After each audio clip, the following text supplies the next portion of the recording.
અને ગ્રામજનોનો આપ સર્વને 26મી જાન્યુઆરી પ્રજાસત્તાક દિવસના ખૂબ ખૂબ અભિનંદન શુભકામનાઓ પાઠવી રહ્યો છું।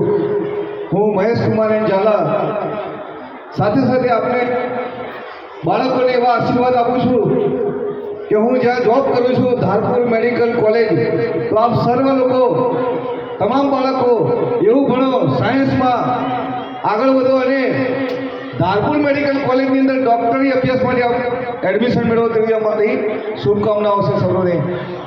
કારણ કે આપણે ભણીએ છીએ કંઈક ઉચ્ચ કારકિર્દી મેળવવા માટે, અને આપણને સ્વામી વિવેકાનંદે કહ્યું છે ઉઠો, જાગો અને ધ્યેય પ્રાપ્તિ સુધી મંડ્યા રહો।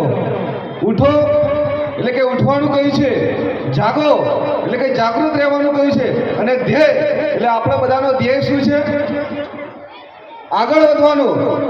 ક્યાં વધવાનું? આગળ, ઉચ્ચ શોભાનો સર કરવાનો। તો આપ સર્વને શુભકામનાઓ પાઠવી રહ્યો છું।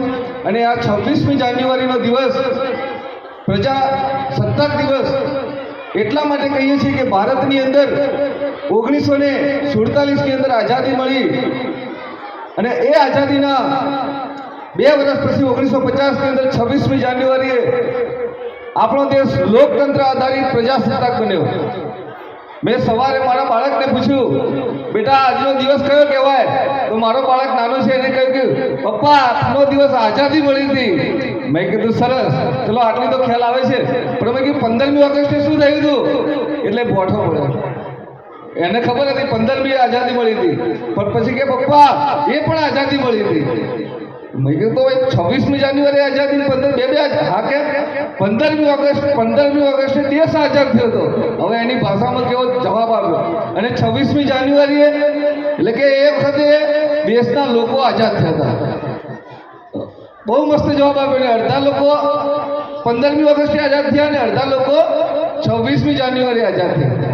મેં એને તાળીથી વધાવી લીધો, કારણ કે એની નાની ગેલી ભાષામાં બહુ સરસ જવાબ આપી દીધો, બહુ સરસ।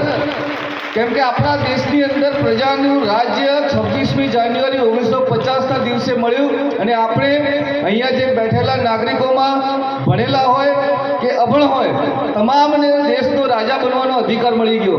અને આપણા ગામના સરપંચ એ આપણા ગામના રાજા કહેવાય। અને એવા સરપંચ જો આવા ગામની અંદર હોય અને આવા કાર્યક્રમ થતા હોય, તો આપણે સર્વને હું શુભકામના એટલા માટે આપી રહ્યો છું કે આવા કાર્યક્રમો થકી આપ જ્ઞાન મેળવો, અને જ્ઞાનના આધારે સાયન્ટિસ્ટ બનો, સાયન્સ ભણો, અને આગળ વધીને પોતાનું નામ રોશન કરો, અને સાથે સાથે ગામનું પણ નામ રોશન કરો। આપ સર્વએ મને અહીંયા મોકો આપ્યો તે બદલ સર્વનો ખૂબ ખૂબ આભાર, ધન્યવાદ।